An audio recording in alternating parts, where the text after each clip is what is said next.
What's going on, everybody? Welcome to the Vikings Now by Chat Sports. My name is Patrick Siepman, and coming up on today's show, we got some big-time info on the Vikings schedule, and we're going to be playing two big games this upcoming season. I'll explain why I believe this is great news for us Vikings fans. But then also, second half of today's show, I just want to go over my top 5 games for the Vikings next season, which games have the most interesting storylines. We'll dive into all that on today's show. But the big-time news here, and great news for the Vikings. They're going to be playing 2 games across the pond back-to-back weeks. Week 4, they will be in Dublin taking on the Pittsburgh Steelers. And Week 5, they will stay across the pond and take on the Cleveland Browns in London. So this is 2 out of the last 3 seasons the Vikings have played across the pond, and they're going to have back-to-back weeks here in the 2025 NFL season. But before I explain to you guys why I believe this is great news, because I see a lot of fans, especially on Twitter, that have mixed feelings about this, but I'll ask you guys, how do you feel about having back-to-back international games?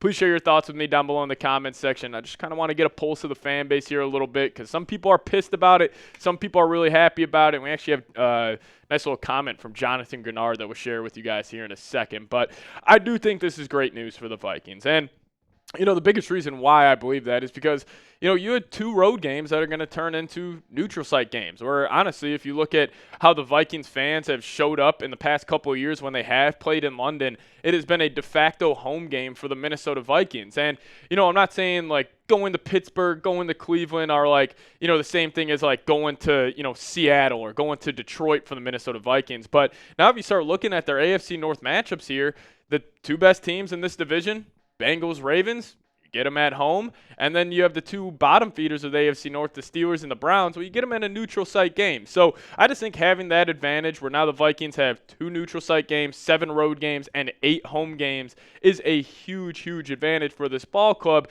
Now, yes, the argument that somebody would make, well, you would say, well, they got to go across the pond. That it's a lot of travel for this team, and we'll talk about that a little more in depth here in a second. But also, I think this guarantees the Vikings to have a Week 6 bye, and that's the only downside of this. I would always prefer the bye to be in Week 11, 12, 13, closer to the end of the season, just to give you more rest heading into the playoffs here.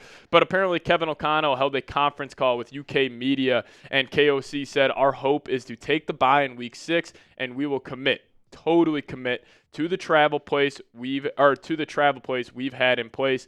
Team would stay overseas for that duration. So they're going to stay across the pond between Week 4 and 5, then just obviously travel to London for that Week 5 game. But I'll tell you what, one Viking who's not a big fan of this, and I guess this is not great news for the Vikings, Jonathan Grenard, not a fan of playing overseas. Football Forever just posted on Instagram saying breaking, the Vikings are the first team ever to play back-to-back international games in different countries, obviously facing the Steelers and then the Browns the following week. And then Jonathan Grenard commented, "SMH, shaking my head." So, not ideal there that Grenard's not a big fan of this, but I do think this would play an advantage for the Vikings. And, everybody's talking about the travel here. Well, the Vikings are still not even close to the top of the most miles they'll have to travel this season. Los Angeles Chargers actually have to travel 18,000 more miles than the Vikings, and then they are right there in the middle of the pack at 19,000 miles, and the Bengals actually have to travel the least amount with only 8,000.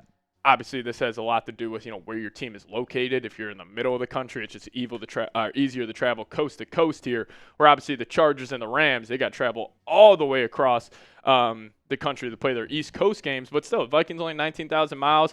Now, if they were closer up to 35, 36, yes, that plays an impact on a football team.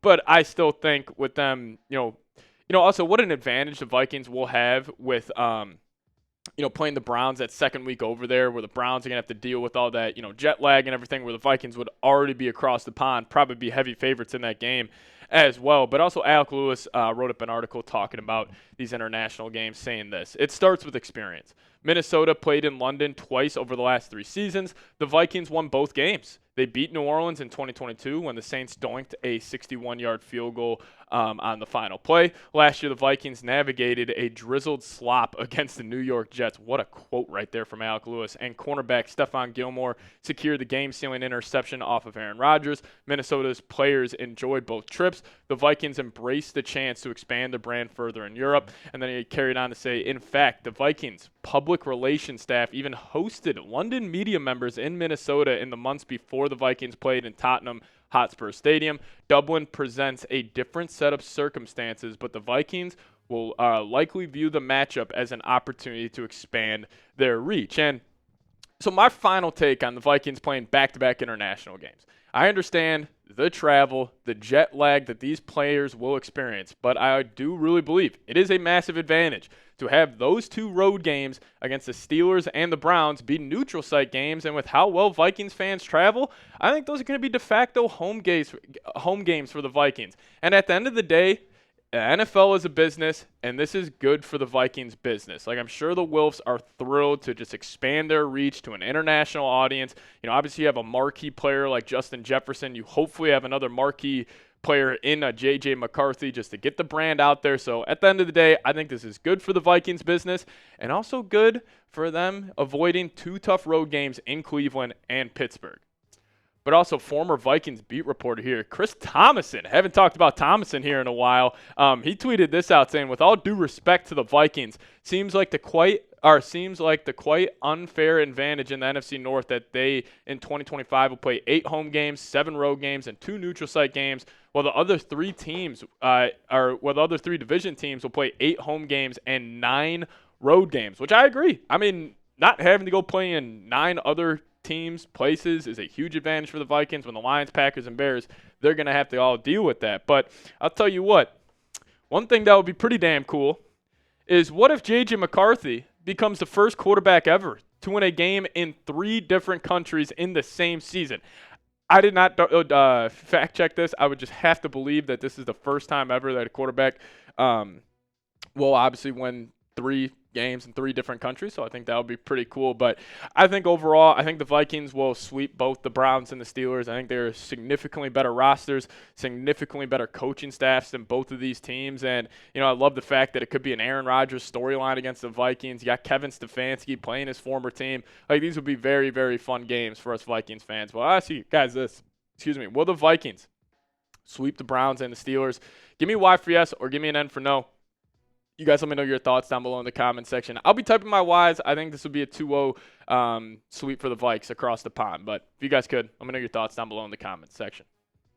All right, let's dive into my top 5 games for the Vikings next season. Now, only included one divisional game on this list. I want to talk about some of these other games and just really dive into some of these insane storylines that a lot of these games present for the Minnesota Vikings. And probably the best storyline here is the Vikes will be playing the Seahawks in Seattle. Again, the Vikings get boned with having to travel to Seattle. I feel like the last 5 times they played the Seahawks, it's been in Seattle. But obviously we know the biggest storyline here. It's Sam Darnold. It's J.J. McCarthy. Those two squaring off. I do think this game has a chance to be a Monday night game, week 1, where the NFL has been going to this doubleheader look on Monday Night Football for the first week of the season. I could see the Vikings being that second game on Monday night. J.J. McCarthy playing in Seattle. Sam Darnold versus former team. So watch out for that week 1.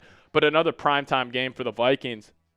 What about the Washington Commanders playing in Minnesota? This game's going to be awesome. You got the Jaden Daniels, J.J. McCarthy storyline. You got both of these young quarterbacks in year 2 of the NFL. I think this would be an awesome game. I could see this being a Sunday night game, maybe later on in the year, or maybe this has some playoff implications on the line. So maybe they keep that one, but I can't wait to see Jaden Daniels and J.J. McCarthy go toe-to-toe in U.S. Bank Stadium this year. And then speaking about another great game in the bank, how about the Bengals coming to town? Now, I was actually at the first time Justin Jefferson squared off with Joe Burrow and Jamar Chase. It was week 1, I believe, of the 2022 season. Yeah, it was the 2022 season. I was actually there when Joe Burrow threw his first touchdown pass to Jamar Chase. But having those 3 back in the same, building, playing a game of football, it's going to be awesome for those guys. And also see J.J. McCarthy go against his pro comp, Joe Burrow. I think that's going to be a fun one as well. But another great game is going to be taking on the Los Angeles Chargers in L.A.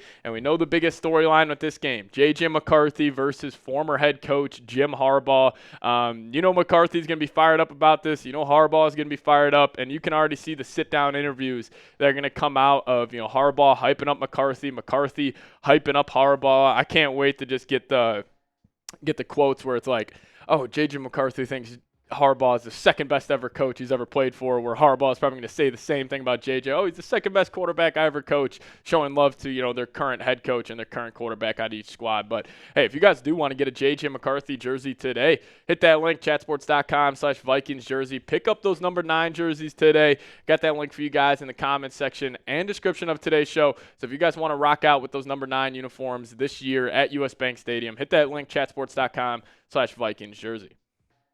All right, so lastly here, and this will probably be my most anticipated game of the season, mainly because of what happened last year. And it's going to be taking on the Detroit Lions in Detroit. I think this game has a chance to be Week 1 Sunday night. Now, they could very well keep this game to the second half of the season. Obviously there'll be a ton of division implications, playoff implications if they hold off this game. But I still remember them showing this still shot of J.J. McCarthy, and everybody was freaking out. Oh, he looks skinny. He looks like he weighs 180 pounds. And he actually admitted he was about 185 pounds when the Lions game was going on. He's back up to 215, but everybody was saying he looks like Anakin Skywalker in this. He's got the crazy flow going. But I can't wait to see just J.J. take on the Lions in Michigan, where J.J. also has never lost a game in the state of Michigan. Hopefully that's good luck for the Vikings. But I'll toss that question your guys' way. Which game are you most excited about? There's a ton to choose from. If I had to pick one, it's got to be the Lions in Detroit. You got to get revenge over the last couple of years of the Lions sweeping the Vikes. So if you guys could, let me know your thoughts down below. Also hit me up on Twitter, @PatSieps, the Twitter handle. And we'll see you all next time. As always, Skol Vikes.